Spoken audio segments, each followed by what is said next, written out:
Center for Development Studies. And we are extremely fortunate that we have with us today Professor K.P. Kannan, a development economist who has been so closely associated with the Center for Development Studies right from 1973 onwards. He has held various positions in faculty. He has been director of the Center for Development Studies, and presently he's an honorary fellow at the center. If I start explaining data, it will probably take me the entire period of this lecture. So just speak from that. Some highlights. Has been a member of the International Panel on Social Progress, consisting of social scientists from various countries, headed by Professor Amartya Sen, and they produced a 3-volume global report on society in the 20th century. That was in June 2018. He has been working as a full-time in the Technical Secretariat of the World Commission on Social Dimension of Globalization in Geneva. He has worked also with the UNSCAP and with the Development Resource Institute, and as a member of the UN PDNA team that produced a post-disaster needs assessment report for the state of Kerala after the floods in August 2018. During 2005 to 9, he was full-time member of the National Crisis in the unorganized sector appointed by Prime Minister Manmohan Singh. The Arjun Sengupta Commission had a number of major reports on the informal economy and workers in the informal in India. He has been a member and later chairman of the Kerala Public Expenditure Review Committee, and currently he is also a member of the Advisory Council for Rebuild Kerala Initiative. The reconstruction of the Kerala economy floods in August 2018. He led by the SSR a 2-year national fellowship during the period 2014 to 16. He had co-authored or edited 12 books with a large number of research papers. So we are extremely obliged to Professor Kannan for having kindly agreed to this lecture, which is on a very important subject. We have been talking for a great deal, for quite a long time, on the Kerala model of development. Actually, since the state was formed in 1956, it took up on a slightly different path. And even after the economic reforms of 1991, we did not deviate very much from that path. Now, that path has had its successes, has had its failures or shortcomings also, and Professor Kannan is probably the best man presently available to talk to us on this subject. With these words, I will pass the floor to Professor Kannan for his talk.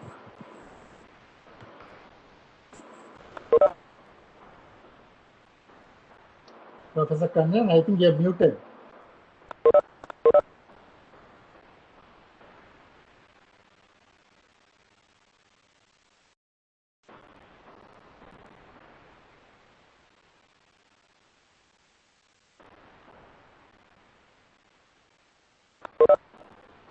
You heard what I said, no? Huh? Okay. Okay. Yes, I am unmuted. Okay, you're unmuted. So shall I start? Yes, please. Yes, you can start now. You heard what I said, no? Yes, I heard what that you said. Very good. Thank you, Sri Chandrasekhar, the chairman of CDS, for your very kind words, and also to Professor Mani, both of you for inviting me to give this lecture.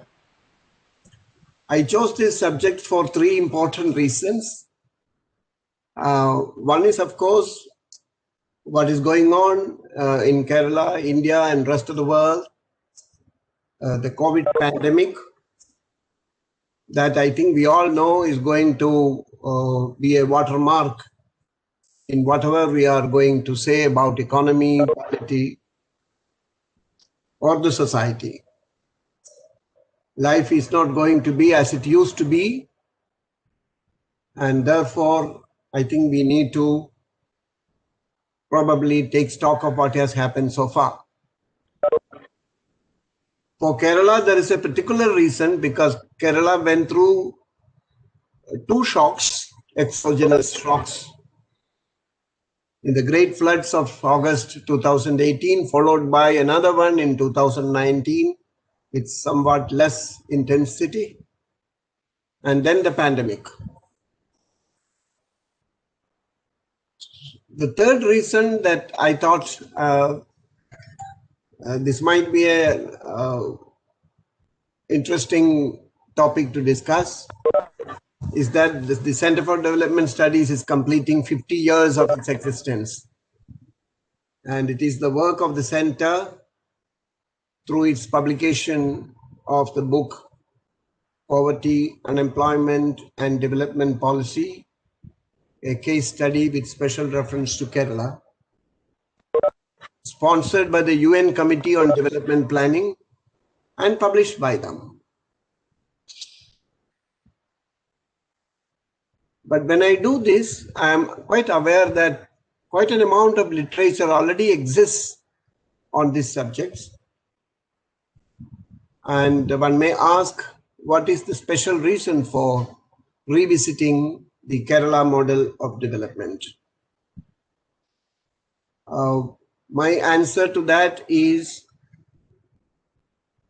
this is 2020, and the last stock taking of the Kerala development experience was in 2005, when the Center for Development Studies prepared the Human Development Report for Kerala.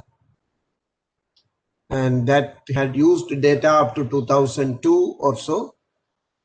So now we have almost 2 decades since the publication of this report, which was a revisit of the 1975 CDS study.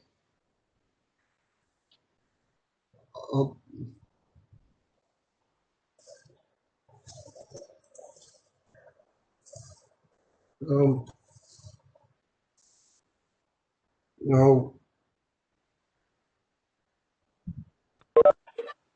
there are, I don't know whether there is any other subnational state in the world which has received so much attention in the development literature as the state of Kerala. I've been asking my friends, and most of them said they can't recall immediately a subnational state which has received as much attention as Kerala's development experience. That's quite remarkable.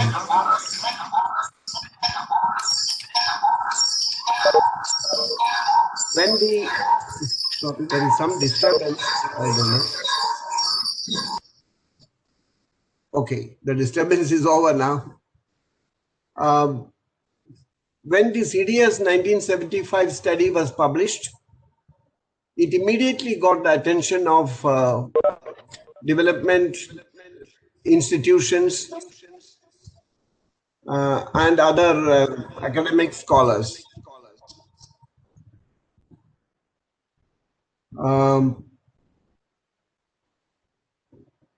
Hello? Yeah, there was some echo, now it has gone. I asked Professor Raj in his later part of his life in 1990s and around early 2000s, that what exactly was the motivation for undertaking the study on Kerala. Apart from the fact that he had just come back to Kerala from Delhi in 1971, and along with other luminaries, he started the Center for Development Studies. So he smiled and told me that he was a member of the UN Development Planning Committee for about 10 years. I think it was from 66 to 76 or so. And that was chaired by none other than Jan Tinbergen, Professor Jan Tinbergen, the Nobel laureate, one of the early Nobel laureates in economics. But what distinguishes Professor Tinbergen is his humanistic approach to development issues. And I'm sure many of you will recall that he was the first to champion development assistance in a big way. And he recommended to all the rich countries that 3% of their national income should be set apart for development assistance to poorer countries. Of course, that was never accepted nor realized. But he was a champion of that. Apart from that, he was also an early champion of redistribution. Distribution as a basic tenet in economic development. And Professor Raj told me that whenever they meet for several days at a time, that in the evenings, many other members of the committee used to go for entertainment, but both he and Professor Tinbergen used to take long walks in New York. And during their long walks, they talked about many things. And one of the themes that Professor Tinbergen used to talk was how to get an empirical example of basic needs satisfaction from a poor country. That is to say that even without realizing high per capita income, is it possible to take care of the minimum necessities of life, which later came to be known as basic human development? Professor Raj told him that he is prepared to undertake the study provided the committee asks him, and it will be done by a center that has just been started in Kerala. And that's the history behind undertaking this UN-sponsored study. No sooner the study was published, there were quite a few reactions. Of course, some of them hailed its finding of early demographic transition. John Radcliffe wrote about the Kerala as a testbed for demographic transition and wrote in glowing terms how a poor economy and society could go through a process of demographic transition. There were World Bank and other institutions that found the study quite acceptable because, in the words of Professor John Mencher, it was a cheap model of development, that you don't have to wait for higher income. And the Western conscience need not be bothered about development assistance. And you can have at least basic needs satisfied even with lower income. But there were also critiques of this interpretation of cheap model. And John Mencher was one of the first. She used to be a regular visitor collaborating with Professor P.G.K. Panikkar at the Center for Development Studies and wrote extensively about the socio-economic conditions of agricultural labor households in Kerala. She also had enormous experience of working in Tamil Nadu society among agricultural laborers, being a social anthropologist. And without criticizing the UN study, she brought out the stark reality of poverty and deprivation among the bottom group, bottom segment, bottom class of the society in Kerala.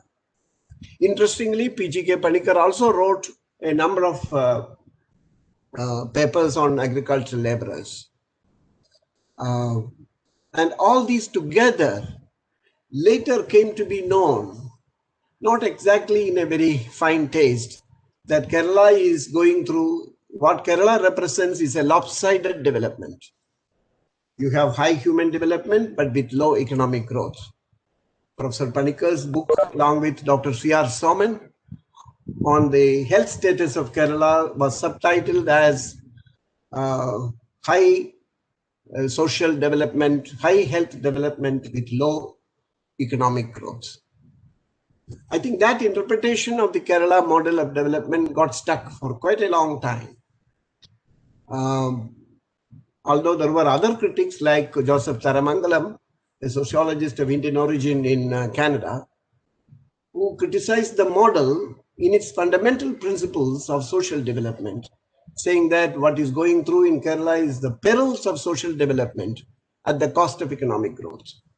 So for him, the model itself was flawed, although it was an evolutionary model. It was flawed because you gave too much emphasis on social development at the cost of economic growth. And K.K. George, interestingly, that work by K.K. George on limits to Kerala development was also carried out by in CDS. He was a visiting scholar. So I must pay tribute to my, not only the senior colleagues, but also contemporaries and others who continue to work on the Kerala economy and interrogating the Kerala model in all its manifestations. That is still continuing in CDS, with a large chunk of work coming from women, on women and gender and freedom. So in 1990, some of us who were working on the productive sectors of the economy, when we found a continuing stagnation, a low growth and stagnation in agriculture as well as in industry, put together a number of studies and brought out two special issues of the EPW, which I had a chance to edit as a guest editor, which was titled as Kerala Economy at the Crossroads.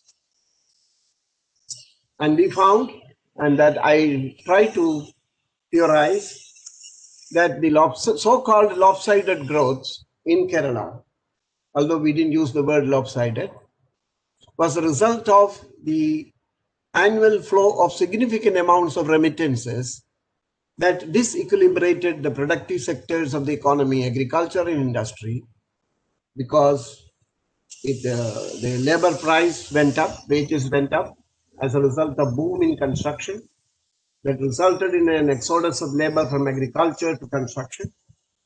And agriculture, without any improvement in labor productivity, got stuck because both the land value of capital increased in terms of its own produce, which we call own price of land, and also own price of labor, valued in terms of the product that you produce. There was very little incentive, but except to sell the land with a huge profit. Interestingly, while this kind of work was going on, Kerala economy was quietly growing from 1987 onwards, although that was noted much later, towards the end of the 1990s. When that opportunity presented itself, and again UNDP sponsored, in the Delhi office sponsored a study on the Human Development Report on Kerala with the help of the planning board, where Mr. Vijayanand was the planning secretary. We decided to use that occasion to revisit the 1975 study. And lo and behold, what we found was an interesting phenomenon of acceleration in economic growth, aggregate economic growth in Kerala, that was almost equal to the national economic growth. And that was not just a temporary phenomenon of few years, but from 87 to 2002, which provided us about 15 years of data. And the team, we finally wrote in the Human Development Report that this is a case of virtuous growth, a virtuous cycle. Taking from the study from Papanek and Francis Stewart and others, who empirically examined the case of 90 countries and divided them into high human development and low human development, and traced their subsequent economic growth path, they found majority of the countries which finally succeeded in economic growth had relatively high human development, which they called the virtuous cycle. And countries which got stuck at a low level of human development, although experienced a small phase of economic growth later, found it difficult to match the growth performance of countries who had high human development. And one must here mention the experience of East Asia and Southeast Asia, where significant investment in human development in the form of health and education had already taken place before they realized a long period of growth. So our study, our human 2005 study, which was a revisit, in a way came out with a very different story thus far. And that was noted in the literature, but the interrogation of the Kerala model continued because there were areas of failure, outlier problem, some called it, problem faced by women, despite the significant achievement they secured in the matter of education and demographic transition. So what I have done now is to complete the story up to 2019, 2020. But then to do that, I decided to take a 60 long year period, right from 1960, that is the beginning of the state of Kerala. It was very difficult to get the 1957 to 59 data in a consistent manner for all variables. So I decided to take a time frame of 60 years from 1960 and followed the growth path of the economy and found out that there are two phases to Kerala's story of both human development and economic growth. In terms of economic growth, the first phase starts with 1960 to 1987, 27 years. And then the trajectory of growth takes an upward turn to a higher level. And then up to 87 to 2019, you get 32 years period. So more or less, the two phases constitute around 3 decades each. And in the first phase, you can come out with two sub-periods where I have characterized here 60 to 75, high human development, because to start with, whenever we say high human development, it is with reference to the all India situation. So it's a relative sense. So high human development to begin with, but low economic growth, lower than the national average. In the second period of the first phase, the high human development continues to grow and reach a higher level, but the economic growth performance became much more bleaker than before, which some of us had called a period of stagnation. But you will see later that I have modified it by factoring the flow of remittances into the economy, which makes a somewhat slight difference. But the moment you enter the second phase from 1987 onwards, growth picks up. Human development continues to grow. And this is what we reported in the Human Development Report. Professor Navneetam, who did remarkable work in looking at the speed of progress in human development, even after attaining a higher level up to the end of the first phase. And he also reported, which we incorporated, that the gender difference as well as inter-district differences are also coming down. It's a very interesting finding. So you have then the virtuous cycle beginning with the first period of the second phase, higher HD and higher EG, economic growth.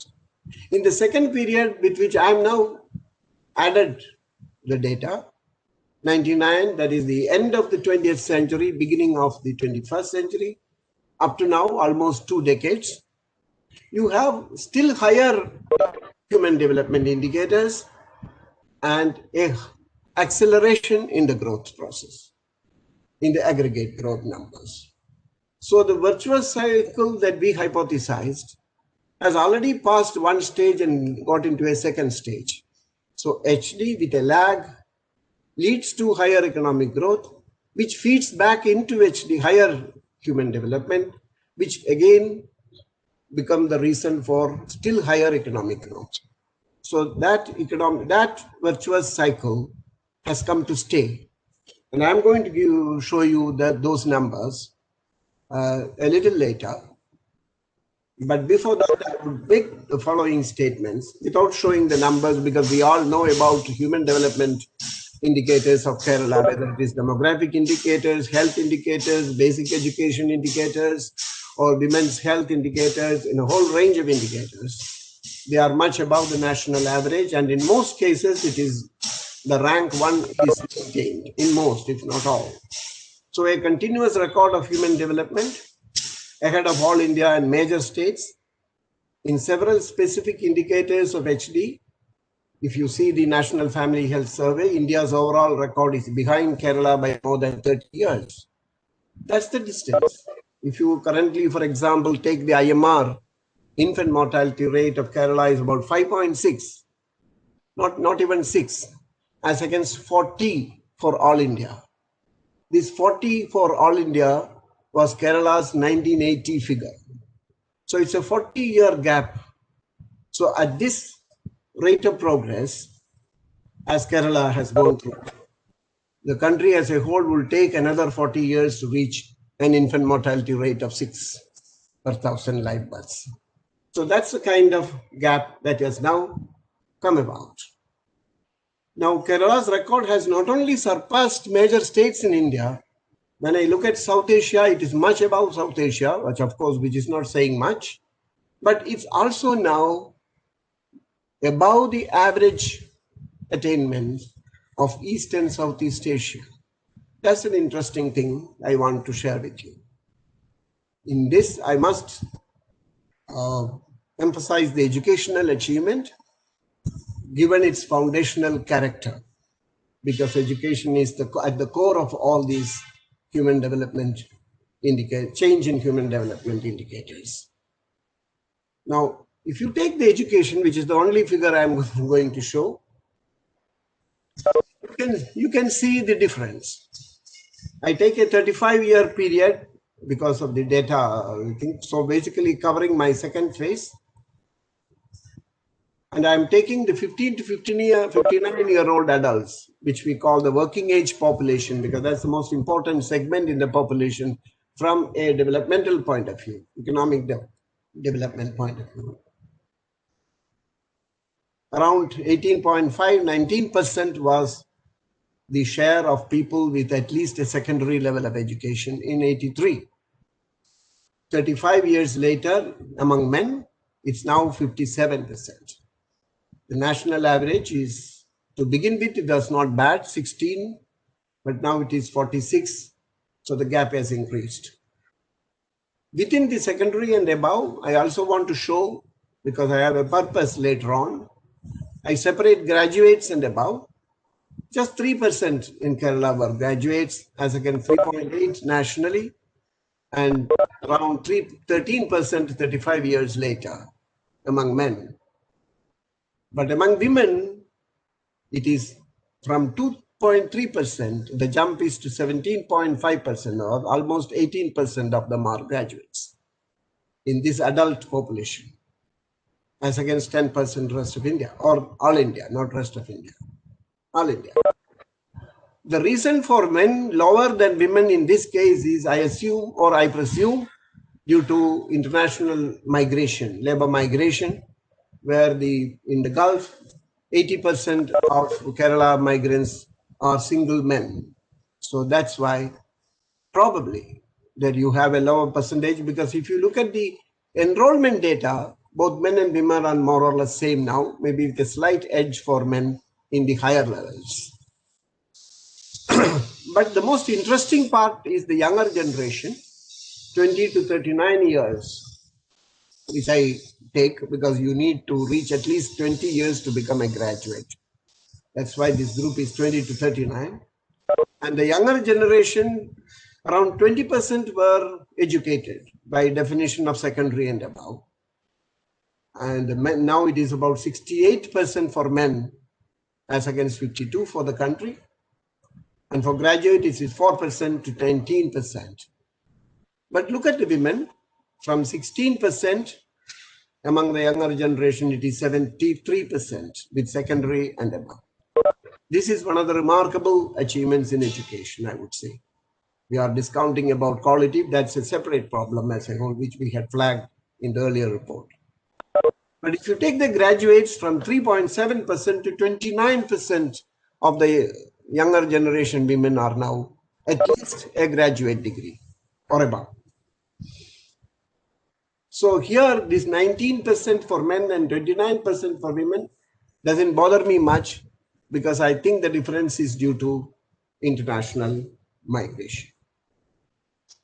Now, this is where I made the statement that Kerala's achievements are now above East Asia. And in the Human Development Report, East Asia includes Southeast Asia and Pacific. So if you take the Human Development Index, 1990, Kerala's rank was 4 among the 12 countries that I take. China and most others are Southeast Asia, plus the South Asian, Bangladesh, Nepal, and Pakistan. It's only second to Malaysia. It's only next to Malaysia, which means Malaysia has the highest. But it's a 4th rank in 1990. By 2017, 27 years later, the rank becomes 2. That is, the Malaysia's value of Human Development Index is 0.80, Kerala's is 0.779. That's a remarkable change if you look at the change between 1990, 2000, and 2000 to 2017. A 10% change, and then followed by a 30% change. So this is what I said, there is an acceleration in the human development capabilities, not only in absolute terms, but even comparative terms. The East Asian average, you can see here, 15% and 22%. Of course, it's well above South Asia. There is a downside to this story, which I am giving in the brackets. What about the participation rates of women in the labor force? You can see Kerala's rank is one of the lowest here, and close to all India, same levels, 27%, and little above Pakistan.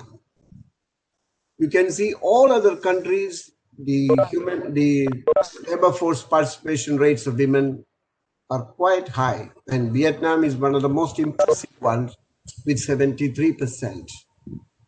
And Malaysia, which is a Muslim majority country, or Indonesia, another Muslim majority countries, it is double the rate of India and Kerala.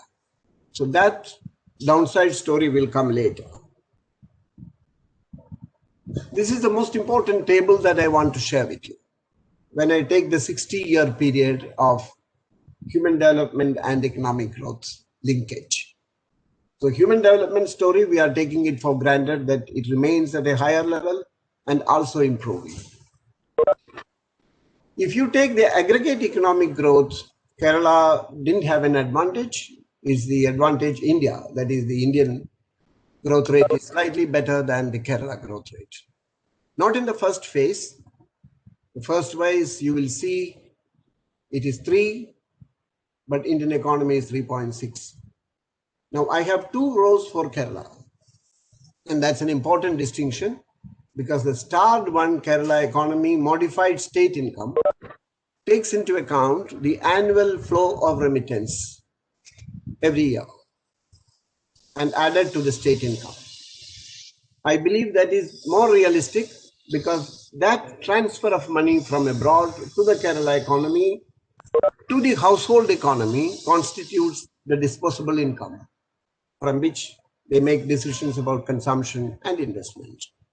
Since I had an opportunity to construct a long time series with the help of one of our CDS scholars who is now working in Pune, Gokhale Institute, Dr. Hari, I could easily modify the state income by including the remittance. So there is a slight improvement in the growth rate when you do that. So the average is only 3% and well below the 3.6 of all India. Come to the next phase, the second phase, period 1 and period 2. Period 1 is 87 to 99 and period 2 is 2000 to 2019. So 32 years split into more or less equal number of years. What you get 7.1% growth of the Kerala economy as against 6%. But then it goes into a slight decline to 6.4% as against 8% for all India.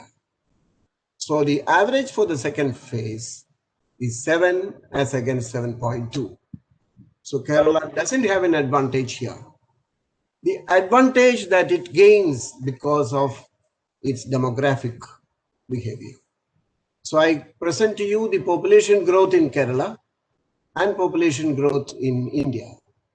Very interestingly, the population growth in Kerala during the first period of the first phase, that is 1960 to 75, almost 15 years, is 2.3, exactly the same as that of all India. So if it is a competition, running competition, you are starting from the same position. But that transforms itself to a lower growth rate in the subsequent period, 1.5, as against India's marginal decline of 2.2, no decline. If you take the phase as a whole, 1.9 to 2.2, then it comes to 0.5, and perhaps now by 2021 it will be zero rate of growth. So what you get is 0.7 for the second phase. So for the 60 years as a whole, the population growth is only 1.3 for Kerala as against 1.9 for India. With the result, per capita growth, the advantage shifts to Kerala. So the actual per capita growth in terms of modified state income, that's why K star, you get a phase average. First phase is 1.1, no advantage to Kerala. India has 1.3% growth annually. But then the second phase, 6.3 for Kerala, 5.5 for all India. So if you take the 60-year average, Kerala's per capita growth is 3.8 and India's is 3.6. So what you did not get in aggregate economic growth, you achieved through demographic transition, an advantage. So my question here is, can we now give a number, a measurement to the contribution of demographic transition, which is a function of human development, especially the education of women, to economic growth?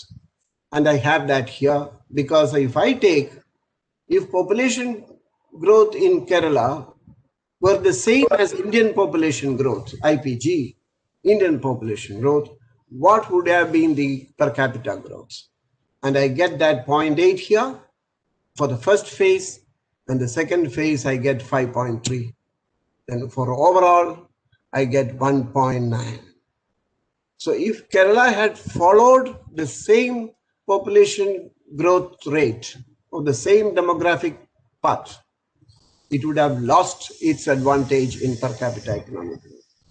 So the difference between assumed rate as all India and the actual growth in per capita growth is the contribution of demographic dividend to Kerala in terms of per capita growth.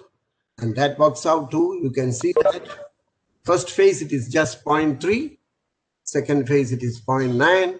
But when you take the whole period as a whole, because of it starts with the same, you end with 1.9. So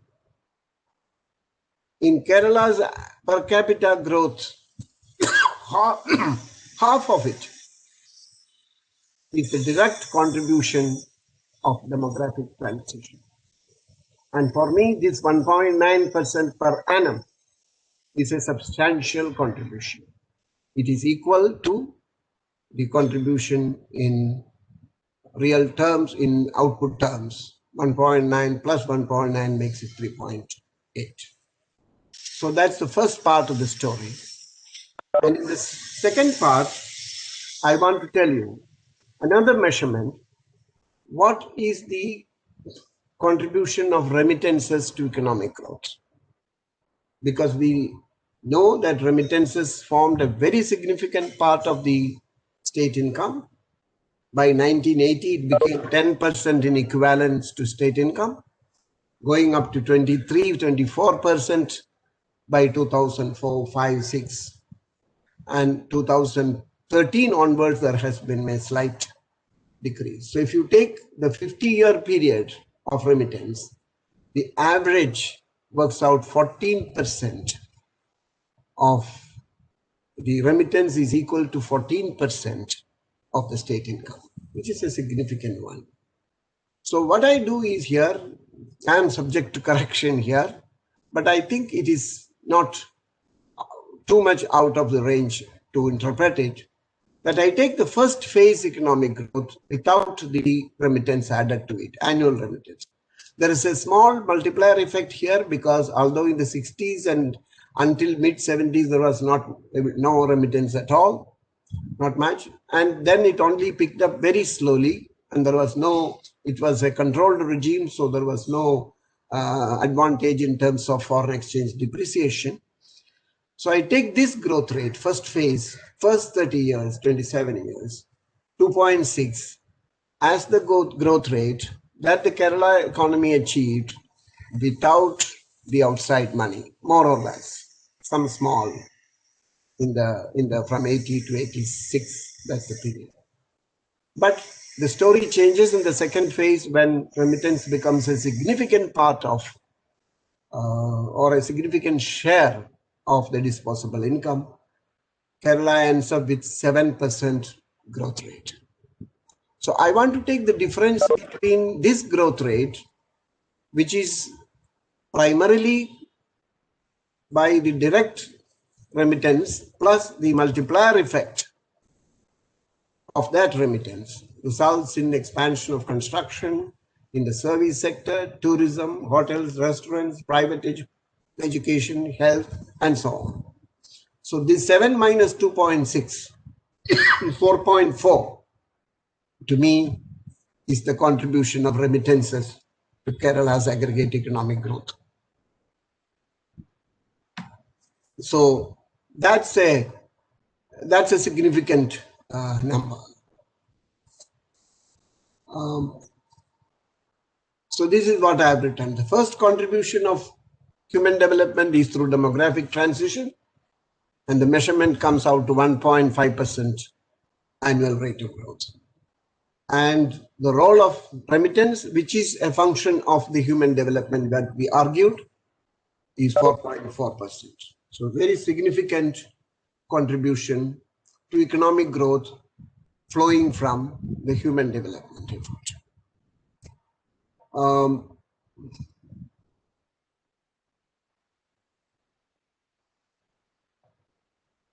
So if I sum up what I would call the spectacular successes, they are the following of the Kerala model.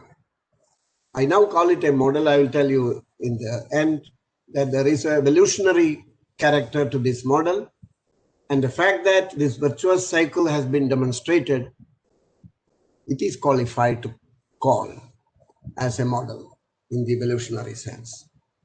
The spectacular successes are an early closing of the demographic transition. So from an all India point of view, that indeed is a success. Near elimination of absolute poverty and deprivation. That, of course, many of you know already. So when I looked at the latest 2017-18 data, there is one question on consumption expenditure, which is a summary figure. And if you apply the international extreme poverty line of 1.9 PPP dollars, the percentage of households is 3.5% in Kerala. If you look at the housing issue. People who don't have a reasonable housing, what is called dilapidated or bad housing in the NSS terms, it's about 2.5%. Earlier it was 5% into 11 and 12. So on and so forth. And I have already shown you the educational achievement. So if you talk in terms of the absolute poverty deprivation, although there are some outlier problems, even there has been a leveling up, although relatively maybe inequality may not have come down. The third one is an institution of a public social security system, food security, education, access to education, school education, basic health, old age pension, unorganized sector welfare fund pension system, and care of the destitutes and the disabled or differently abled through palliative care, as well as the BUT school system which has come about to take care of children who are challenged in one way or another. The fourth one is gender parity in education and health. In that respect, women have an advantage if you look at the life expectancy, which is perhaps one of the most solid indicators of health. The fifth one of the highest per capita incomes, although it is not number one, it's among the first five, but highest per capita consumption, which is again an interesting gap between income and consumption. Probably there is some more flow of money which is not legally captured. All these human development areas are characterized by greater, what I would like to call, state-society interaction. There's a demand and there's a supply. Public action, which was earlier put forward. This space got expanded, in my view, through the institutionalization of the Panchayat Raj system.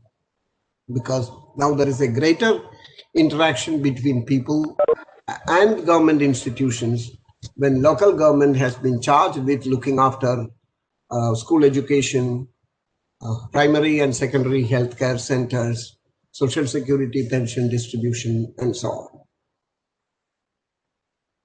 Now to some of the striking failures, and I start with the sectoral performance, which is a prelude to a problem of employment that I'm going to show you. If you take the sectoral performance, I put service sector as the sector which receives all the remittance money, because it is service, it is remuneration for services rendered abroad, and that is transferred. And it comes to a certain percentage of households that in the sectoral terms, it is a service sector income. So the primary and secondary sector is primarily run on income generated within the economy. So what you find is a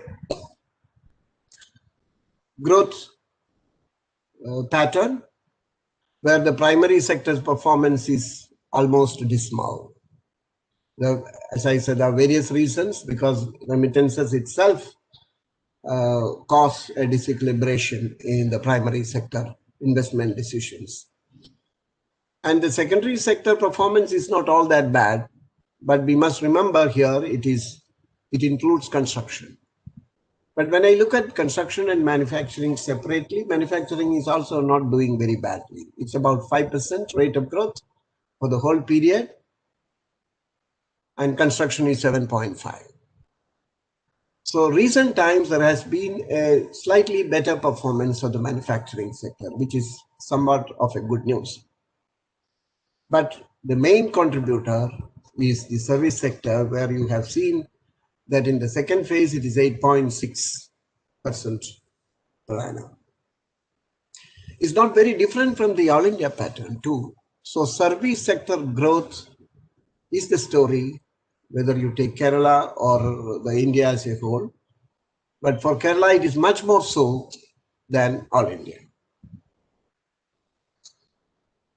Now, this kind of a lopsided growth, in sectorally speaking, has some disastrous consequences on the ability to create employment. And I worked out the employment elasticity for every percentage change in growth, change in income, what is the percentage change in employment?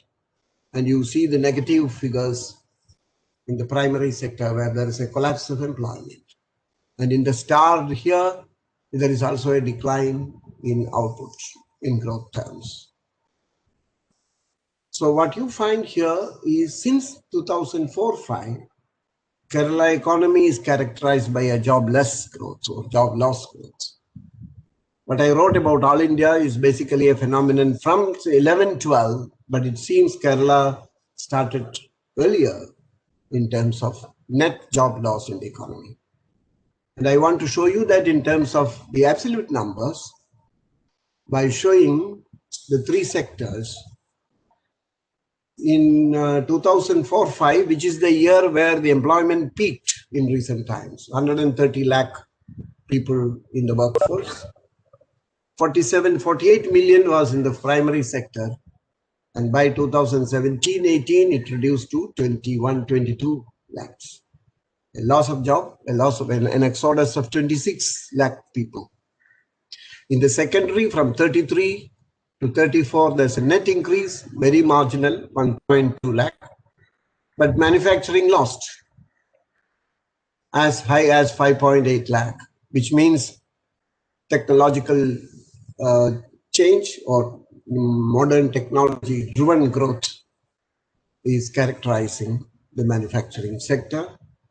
Construction is where there is a net gain of 7 lakh. And tertiary, also you have a net gain from 49 to 54 for 5.4. So for the economy as a whole, you lose from 130 lakh to 110 lakh, almost 20 lakh people in absolute terms are out of the workforce. And the loss for men is about 8 lakh, and loss for women is almost 12 lakh. So the interesting part of this story is that those who lost in the primary sector are less educated, but those who gain in the service sector or even in the secondary sector are people with some education, secondary and above. So the losers are not the gainers in this game. So you have, we'll see later, more people out of work with less education. So I would say, so what I do here is then, because the adult population, you can divide them into 4 classes basically. Those who are workers, those who are in education, then those who are seeking employment, and those who are not seeking employment. So I put together those who are seeking and not seeking employment. Because if you look at the recent report of the ILO, they have started talking about the underutilization of labor. This is why I call it UUL. Because in the debate on missing women, those who are no longer appearing in the labor force, it's not a case of they are opting out of work, but there are no work opportunities. They are discouraged workers who are not reporting as seeking work. So the seeking work criteria is a restrictive one for our unemployment measurement. That's what we usually do for official unemployment. Those who are seeking work divided by the labor force, which is workers plus seekers into 100. But here I am taking as a percentage of the working age population. So that gives me an idea of what proportion of people in the adult workforce, adult working age population are outside the labor market and outside education. And there is a massive increase in underutilization of labor for women in both less and more educated, along with a massive increase in official unemployment rate. So I show you this very summary figure that if you take the all education category, the men who are out of work and out of education, that is the underutilization labor, is 10% in 83 and 35 years after. So given the high rate of growth and given the international labor migration, the men in Kerala are not worse off as far as the employment scenario is concerned. In fact, the wage rates of men have also increased substantially. So in a way, it's no longer a major problem among men. But among women, you will see 45% were out of work and out of education, underutilization. That increased to 62%. What is given in bracket is the All India situation, which is equally disappointing, I must say. But here I am taking all education. So when I take those who are secondary and above, which is my threshold for educated, then there's an increase in unemployment rate because men are seeking actively. Also women, the more you are educated, the more you are actively seeking work. That's what one of the results is showing us. But if you take the underutilization, it is 34% and 56%. Whereas for men, there is a decline. Their educated men are now better off in terms of their ability to engage in either in employment or continuing in education. If you take the younger generation, for women, for both men and women, you will find that the women's case is 67%. So there is a big increase from the overall adults when you come to the younger one. So there is a problem, a systemic problem of increasing underutilization of the educated labor force. I want to give you what happens when you go into a higher level of education, graduates and above. If you take the graduates and above, for men, this is unofficial. This is not official unemployment rate. Sorry, this is unemployment expressed as a percentage of working age population. So men, women, you see the difference. But here, this is where I am interested. Underutilization. For men, it is 88.5%. Now it is 18%. But for women, it is 35% and 57%. And I am talking about people with at least a graduate degree in hand. Now, India is no different. Even for educated women, that share has increased, and it is even more than Kerala. But that's no consolation. They don't claim to have a model.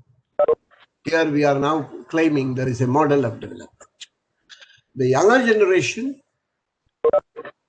is worse off because it increased from 38% for women to 60%, although men also suffered from 11 to 21. But you see here, the interesting part is all those men who are in the underutilization category are also in the unemployment category. That means all of them are seeking work. Here 21.4%, all of them are seeking work, 21. But here 60% to only 30%. So half the women are putting effort. The higher the education, as I said, higher your effort in seeking work.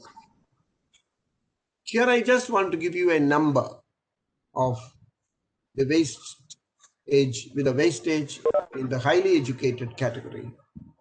And here the number graduate and above, if you take, among men, currently 2018, 2,15,000 men are out of work.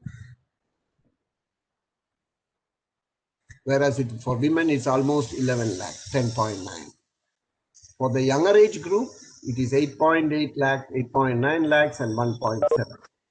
So in a way, 8 plus 1, 9 plus 1, 10, around 10.6 lakh younger people with at least a graduate level of education find themselves not in a position to utilize their labor. So that is why I flagged this problem of underutilization of labor as a spectacular failure. Now let me come very quickly. I won't take, I think, much time, although I have some more slides. If the problem of underutilization is to be tackled, that would unlock what is in our literature called Nazian hidden potential, that is especially of educated young women. It calls for significant mobilization of financial resources. You need investment to activate these people who don't have the work. And primarily it's a social problem. The resources have to come from public resources. Public resources means government revenue. And do you have the scope for increasing that? That's my first question. I find significant loss of own revenue due to ineffective management of public finance. And I'm taking a very long-term view here, not to err on either this side or that side, under or overestimation. So what I do is, I take the own revenue of Kerala state and express it as a percentage of the state income. Here you have the NSDP and modified state income. I take this one. So for every 100 rupee in the period for which I have data 75 to 86, 11 to 12 years here, 12 years, an average is for every 100 rupees, the government could get 11.3 rupees. And now this is not a period characterized by high consumption. The high consumption period is here and here. When that period comes, when more and more taxable goods are consumed, like white goods, electronic goods, all kinds of kitchen appliances, automobiles, the tax collection efficiency reduces to 9 rupees, 9.27 per 100 rupees. That further reduces in the last 20 years or so to 7.84. So you have a long-term average of 7.9%. So if I take this as the efficiency to be maintained, is a comparative efficiency. So we are not putting a normative efficiency. Had the system continued in this level of efficiency in revenue mobilization, that is 11.3% of state income, then what is it that it has lost? So 11 minus 9.27, and this period it is 2%. Here it is 3.4%. Long-term average is 3.4%. 3.4% of state income is about 28,000 crores now. So that's a significant amount. This is another spectacular failure that I want to talk about. There are some years where some effort has been made, but my long-term average is a more robust one because you don't take short-term averages here. So that's why I present. This is the graph of that. So if last 2 years, 23,000 in 17-18, 28,000 in 18-19 is the loss. The second one is the spectacular failure in public sector management. And I'm just giving you a summary, net profit or loss for all PSUs combined. And you see it's all close to zero or less than zero throughout the period, except for a small brief period here in 2006 to 2011-12, and otherwise it's all red. And recent periods of 5 years or so, 5 or 6 years, there's a precipitous increase in the public sector losses. So there again, how do I measure it?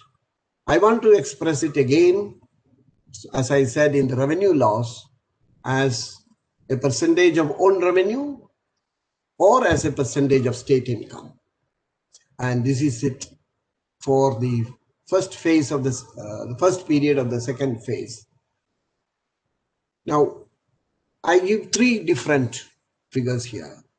Expected profit for me is, one can argue, because the government of India has insisted to all the state governments that public utilities like power should make 15% profit over invested capital.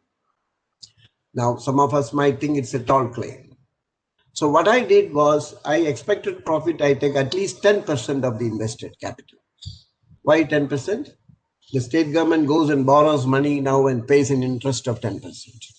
So the opportunity cost of capital for Kerala government is at the least is 10%.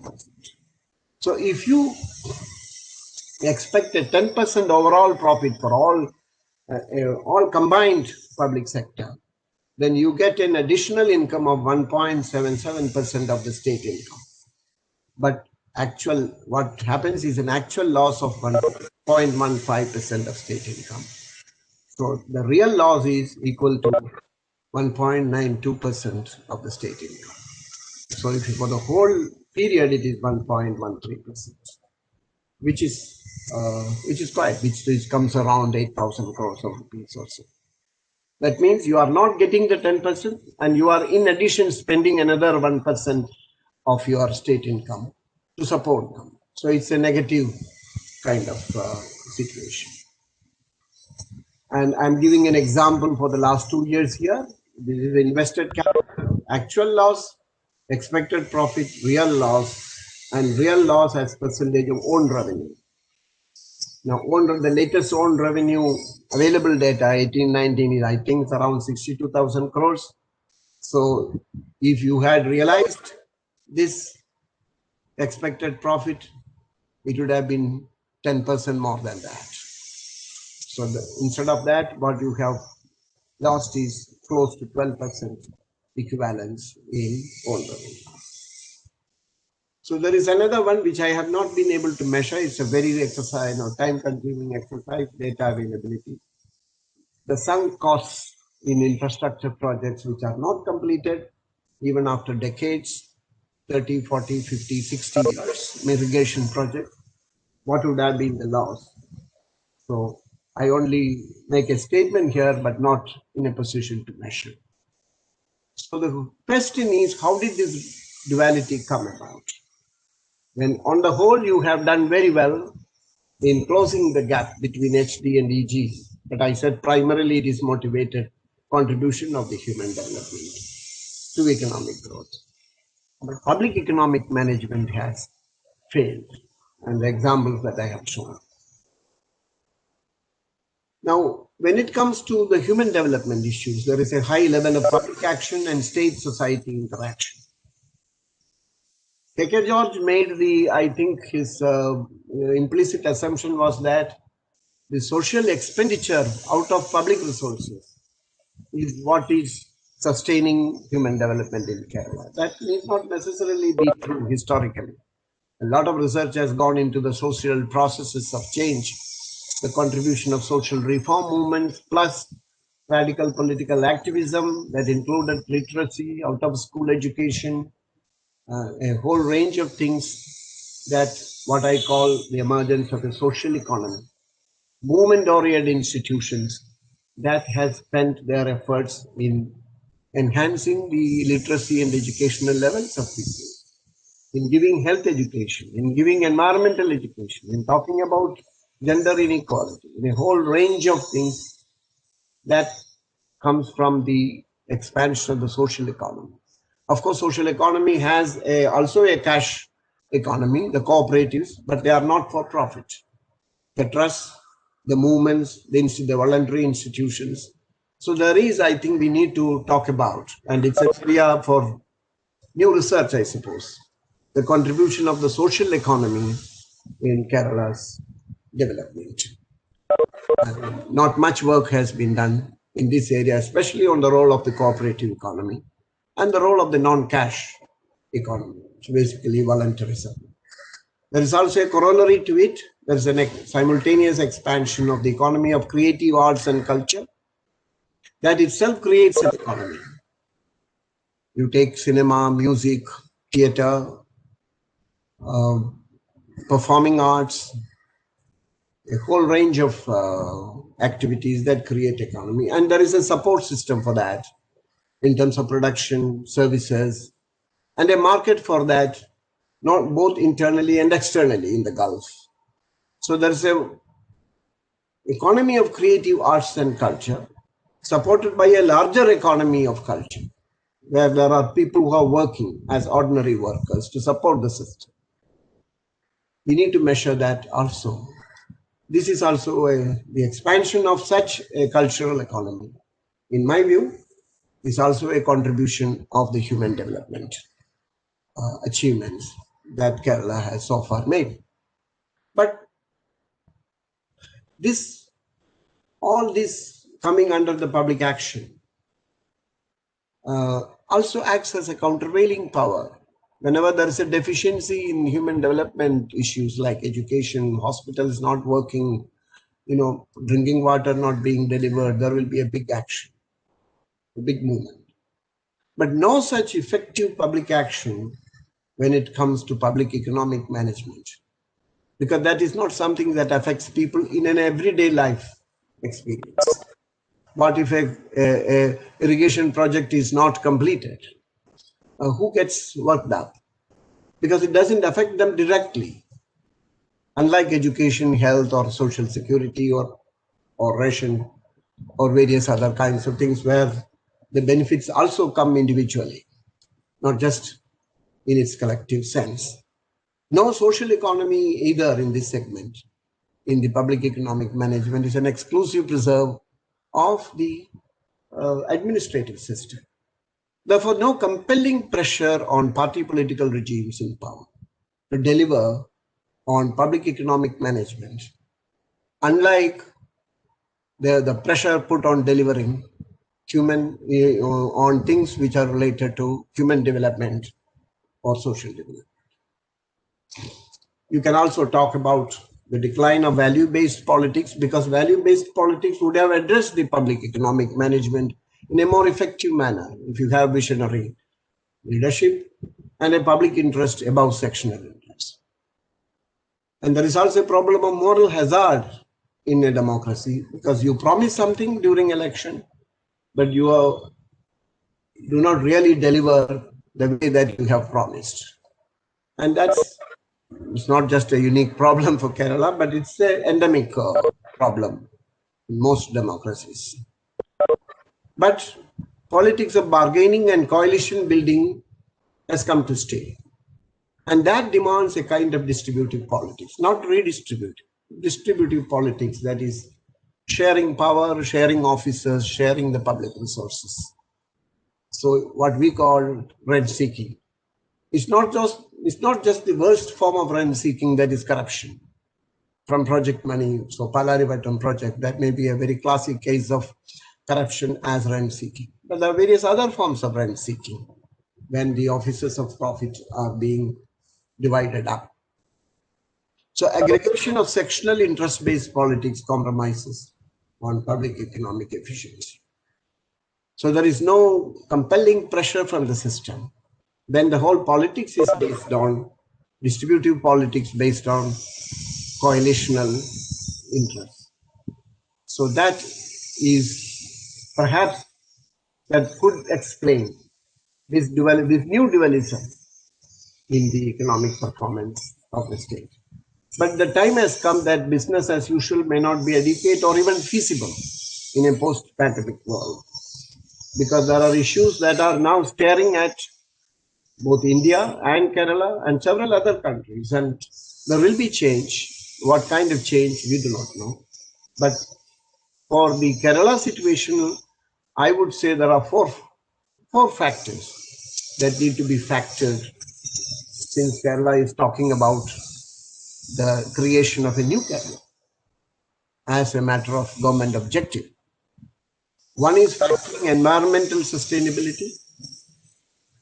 And the issue of environment will come anyway. It will come even technologically, it will come without your asking, like electric vehicles replacing fossil fuel based automobiles as an example.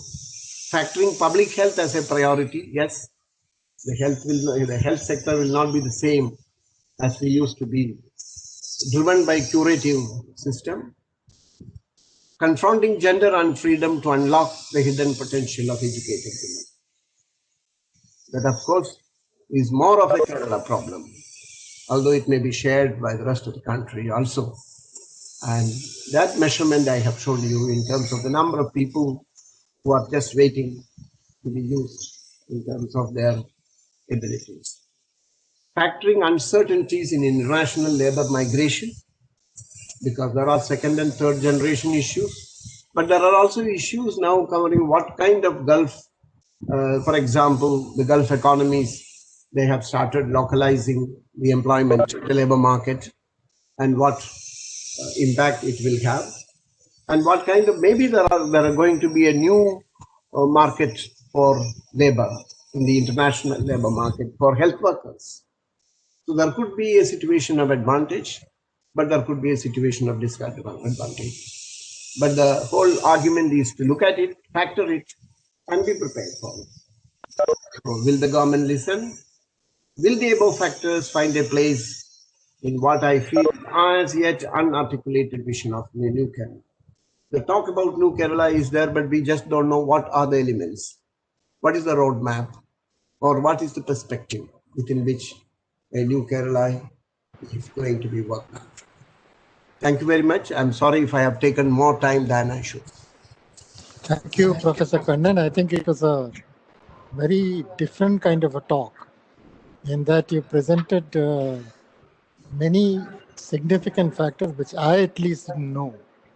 A lot of things which you, one point of course was how you were able to integrate the GSDP with the remittances, which gives a slightly different kind of picture of where our growth rates, economic growth rates lie in respect of the human development factors.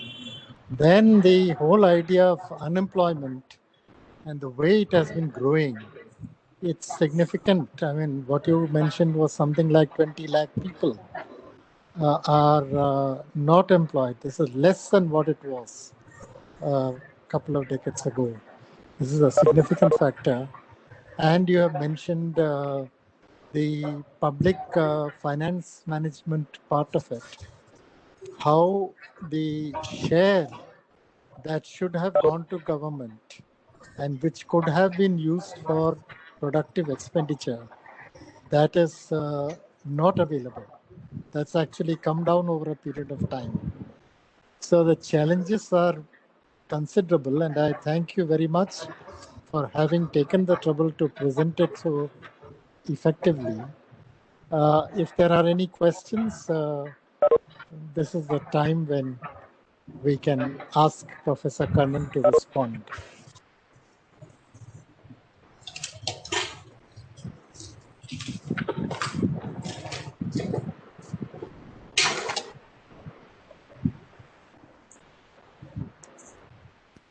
I have put a thing in the chat box. Can you see that? Yes, please. What is it? Please carry on. Please carry on. I think if you can raise your question here, Professor Kannan will answer. Should I read it out? Yes. Yeah, you please read, Jeevan. Yes, sir. See, one thing, I'm not an economist, so it's a very wonderful talk. I think I've never heard a talk like this. It's been extremely thought-provoking and giving a lot of new information also. So, as a non-economist, what I wonder is that when you use this, does it really include all forms of income generation by people, including self-employment, informal earnings, etc.? Because we have had a lot of shifts from formal employment, which is available, to informal incomes. So, really include that? That is one question. Second is that, you had that chart about the state revenue as a trend. So what I, from my simple understanding of the revenue part is that we had a simple sales tax system which included multiple taxes on the same item, etc., then we moved on to the VAT and then the GST. So obviously, when you had the sales tax system, you had a different kind of, same items often were being taxed again and again, and the VAT, only the value addition was being taxed. And now the GST leads to certain kind of dynamics of how the money actually comes. So does it require any correction because of this? And the third thing is that whether you are having done so much, I'm thinking of some way in which we can move into environmental accounting also. What is the third one, Jeevan?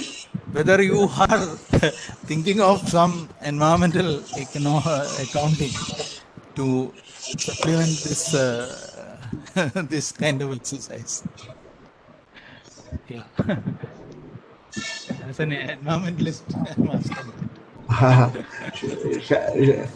Is there any other comments then, or shall I collect or shall I reply? Yeah, if there are any other comments, please mention just now so that Professor Kannan can reply to all of them together. Good evening, sir. My name is Srivatsan. May I ask a question? Yes, Yes, please. Yes, sir. Sir, when planning this, framing this model, economic model, did you expect the international labor migration, or was like, is it accidental? I'm asking this question keeping in mind that having a good human capital stock is a good sign for any economy. Nobody expects their human capital to migrate, especially the educated ones to migrate. So, if is it expected or an accidental event? If there's political reasons for it, please explain, sir. My second question is the unutilized labor labor population in women. Is it because of Sanskritization process, or is there any other reason? Okay. Okay. Okay. Thank you, sir. Yeah. Sir, good evening, sir. I would Good like to evening. know, like, from where the data set is collected, like, Yeah, the please data identify figures. yourself. Ansi, is it? Yes, Ansi. sir. Is your name Ansi? Yes, sir. Okay, please. Please Sorry, carry on. I didn't get, sir. No, please carry on. Okay, sir. So, I'm Ansi from Sirius. So, I would like to know from where the data set is collected, like the source of information, where the figures are formed. Okay. I'll tell you. Okay, sir. Okay, sir. Thank you, sir. Hello, can I ask a question? Yes, My name Yes, is please. Vijay please. Shankar. Yes, Vijay Shankar. Hi, Kannan. Good. Hi. Nice to hear you. Very educative kind of talk covering lots of new areas and new points. I just had two questions. One of the most striking numbers which came out of your presentation is this 2 lakh workers dropping out of the workforce. You're saying 12 lakh of women and 8 lakh men have dropped out, which is Yeah. not properly explained by the international migration, especially for women. So what Yeah. are these 20 lakh people doing? Where are they now? Are they sitting at home and doing nothing, or is it some underreporting of some kind of wrong reporting of data? That's one question. Okay. Second question was about the fiscal capacity. There you say the figure in 1975, Kerala was raising so much revenue as part of its as a share of its HDP. This Yeah. seems to have significantly come down. Yeah. But do you expect the fiscal capacity of the state to grow with the state, the growth of income as a proportion, the tax revenue collected as a proportion of state income? Would you expect it to remain same or grow? Would the structure of the economy change, and that will have implications for the fiscal capacity as well as the amount of money raised from the people? So would it be better to look at the absolute amount rather than compare it with the state domestic product or something? And also 1970, the HDP was at a very low level. So as a proportion, tax revenue may be showing up as high. Now, because the income itself, the base itself has grown, maybe tax revenue is showing up as low. So I was just wondering whether the proportion, are you expecting it to remain the same, irrespective of the structure of the economy, which I think is a significant assumption you have made. Thank you, Okay. sir. Okay. Thank you. Thank you. KPK, shall I ask small clarification? Yes. Maybe Yes. Yes, please. Yes, Ravi. it's something which is, in a sense, quite familiar clarification that I would seek. Before that, let me say that it is fantastic, very enlightening speech. Thank you so much. My clarification is about the modified state income. In fact, we have had several occasions to discuss this. The main argument is that, when we go for this, what is called the counting of remittances, it becomes some kind of double counting. That was the issue raised. So when I sought some clarification from the Bureau of Economics and Statistics, and also some such organizations, they have their own justifications for not including remittances. They make the argument that, look, a significant portion of these remittances go for investment. And obviously, the returns from those investments would obviously be counted with the state income. That is the second stage, multiplier effect. Yeah. Yeah, But that's not the primary stage. So does it mean that we need to take this position as a final sort of a thing? In that case, we the planners could insist the Bureau of Economics and Statistics and other kinds of institutions to take into account this modified state income when we go for planning. Yeah, you can say that. Okay, I will try a response because I have now 1, 2, 3, 4, 5 comments. 1 minute, can I have a related comment on this modified state income? Yes, please. Yeah, that's Parameswaran. So the issue is that when we add remittances, the transfers to the state income, suppose it definitely it is not a domestic income. It can be part of a state. It is a corresponding national income that is nationals are producing, that Keralites are producing outside. We are adding to that. That is the corresponding income. So it cannot be considered a domestic income because when I didn't say, Parameswaran, I didn't say domestic income. I only said modified state income. Yeah, that's why I separated NSDP from MSI. Yeah, but that is correct. But the issue is that when we, for the recent times, I don't know what is the share of these migrant laborers in Kerala. They also repatriating. For example, so we theoretically we have to adjust for that also. Not necessarily. Okay. Let me try a response to all that. The first one is by Mr. Jeevan.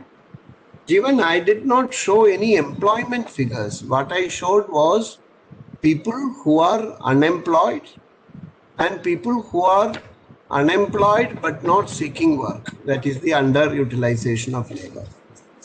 Now, if I show the people who are working, of course, they will include self-employed, casual labor, and regular labor. But I did not show any workers. Because my interest was in showing what part of the adult population is not in a position to get work, gainful employment. Okay, that's one. The second one on taxation, there is no confusion between sales tax and GST. It's a system. Sales tax is one which you set a rate and then you collect by the state. The GST is the collection mode is different, but the state share is fixed. The only difference there is now you get, instead of goods tax alone, you also get a share of the service tax. So in a way, it should be the proportion of revenue that the government generates out of state income with GST should be somewhat higher. That is the expectation. But the result is, what I have shown is, the government figures show, the Reserve Bank released figures of state collection of revenue show that it is a decline. The decline is in percentage terms, not in absolute terms, because your base national income is increasing. So that's what I said, for every 100 rupees, how much you are collecting. That is going down. The third one on environmental accounting, Jeevan, you know, environmental accounting is a very complex exercise. There are not many countries which have really done so. Some experimental things have been undertaken. It is possible, theoretically it is possible. Elaborate framework, both theoretical and analytical frameworks have been developed by people like Partha Dasgupta, who has been working on the economy. For India, some preliminary things were done by Kirit Parikh, who is also an environmental economics. But it is worth undertaking for every state, because there are two aspects of it. One is, if you consider natural resources as your capital, your land, your water, your trees, and whatever given by nature as your base, if there is a depreciation of that, then there is a erosion of value, environmentally speaking. Like for example, the flood comes, the topsoil is washed out. That will affect your productivity later because your fertile soft topsoil is gone. So that kind of accounting, then there is the flow issue. That is how much of your income is coming from your environmental capital. That can also be there. And how much you are destroying the value of environment by pollution, for example. So you have like national income accounting, we can conceive that, but at this moment, I think it has to be done by organizations like the statistical bureaus or central statistical organizations. I don't think they have attempted as yet. Srivatsan's issues, one is international labor migration is an accidental one or an expected one. When we talk about Kerala model of development, that is the context in which I'm talking, I'm making all the statements, it was not expected. That we did not think that we are educating our people and providing better health so that they will go out. No. Going out is a search, individual search, or people search when they don't have opportunities here to work with better terms of remuneration, etc. I wouldn't say it's an accident because migration has been a phenomenon in almost all economies. It varies from country to country. Sir, if I can add an interruption here, will you allow me? What is the interruption? Sir, if Kerala is little bit right-leaning in economic modeling and allowing competition, can we stop migration in Kerala, like labor migration? We don't have to stop it at all. I'm not for stopping migration at all. Okay. But still, like when we send the educated human capital, isn't it a problem? No. That is all individual. In a democracy, you must have the freedom to decide where you want to work. But our primary responsibility is to create opportunities so that people are not left without jobs. That's what I'm trying to say. If they go, that's their own free will. They are not being forced like colonial times. They are not being, taken out of the country against their will. Okay. It's a voluntary act. So that's the thing. Now, women and Sanskritization, I don't know what you mean by Sanskritization, but no, it's okay. I understand. I understand what you mean. But for women, when the economy, households are better off than before, and if they are engaged in what is socially considered as demeaning jobs, it's quite natural that they withdraw from that. Earlier, if they were engaged in that kind of demeaning jobs, because they have no other alternative for survival. But now you can survive because you have the state support for basic consumption. So there is an aspiration. I would put it in a more positive terms. As education goes up, the aspirational levels also go up. So what we call in economics, the reserve price of labor goes up. So if you call somebody is unemployed for a wage which is half the market wage, they will not come. But if you give them a little, a wage which is attractive, if they think reasonable, they will respond. So these are matters of how labor markets function. Now, ANSY's clarification is about data. Data source for income is Central Statistical Organization. They do release state level series of data. I have converted them into constant prices using 1999 and 2000 base price. For employment, I depend exclusively on NSS, different rounds of NSS unit level data, which are recalculated for this purpose. Now, Vijay Shankar, what do these people with at least a graduate degree, about 14 lakh people, what are they doing? I think it's a very legitimate question, Vijay. from a national sample survey data, you cannot make out because it's a classification driven. So you are classified either as a worker if you are working, or if you are seeking work, you are unemployed. If you are in education, you are a student.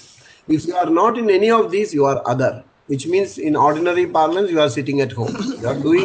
You may be doing many things. You may be doing many things in the household, but you are not engaged in gainful employment. That's what is. But I think case studies and specific well-designed surveys will bring out. Time use survey is one good measure, and it is only now that we have started.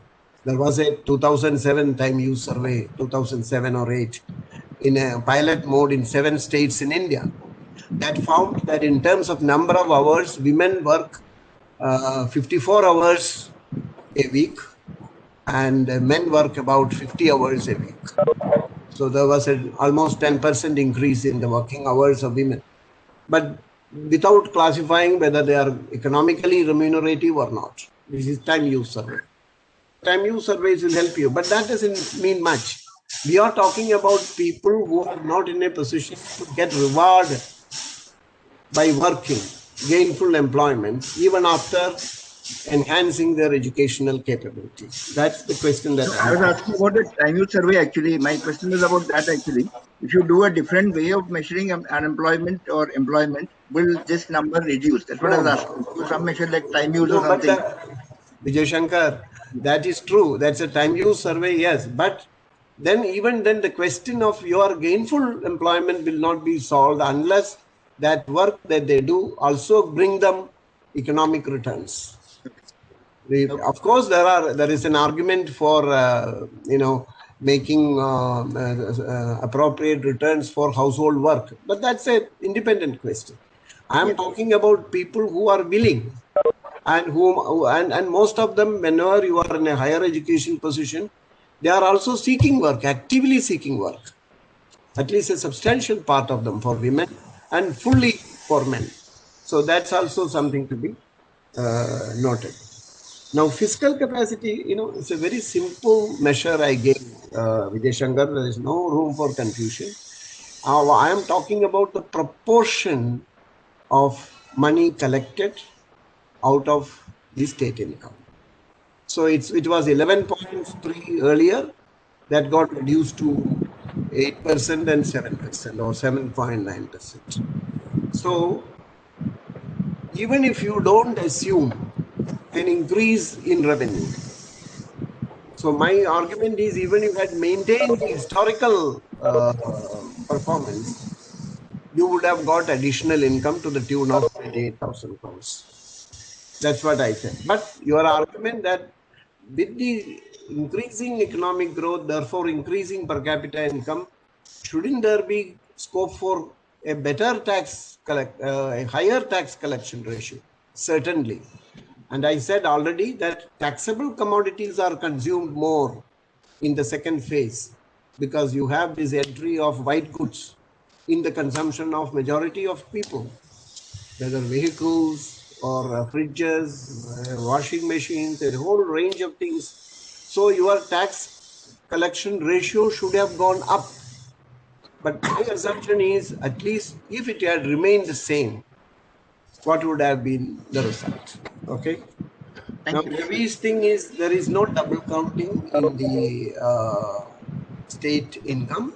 When I do the modified state income, what your bureau people told you is the multiplier secondary and tertiary effects of the remittances. The first effect of remittance is every year certain amount of money, outside money, directly comes to the system. That is not counted in the state income. So I count that. Well, strictly from a national accounting point of view, what Parmeshwaran is saying, you should also take the outflow. But Parmeshwaran, it is not just the outflow from labor, what you call outside labor working here. It should be all outgo and all income. That is like a national income calculation, GDP and NDP certificate, you net national produce. So all income from abroad and all outflow to abroad. Since we don't have that kind of data for states, I assume that other than remittances, the outflow and inflow may match. Therefore, what you are getting is an additional direct income to the NSDP. So it becomes a modified state income. Thank you. Thank you very much, Professor Kannan. I think it's been a very good lecture today, a very good presentation followed by very patient answering of a number of questions. So we are extremely grateful to you for having joined us today, having taken so much pain to prepare this presentation, because this is very different from what we normally find. It's not something which you would be doing all the time everywhere. You have worked for this particular presentation, and I'm aware of that. So thank you on behalf of Center for Development Studies, its director, the entire faculty, the students. We thank you for having joined us today. I think there is nothing else to be discussed today. If there are any further observations or questions which you want of Professor Kannan, he keeps coming occasionally to CDS, and I'm sure that he will be willing to spend time to talk to you in more detail. Thank you very much. Thank you, sir. Thank you. Thank you.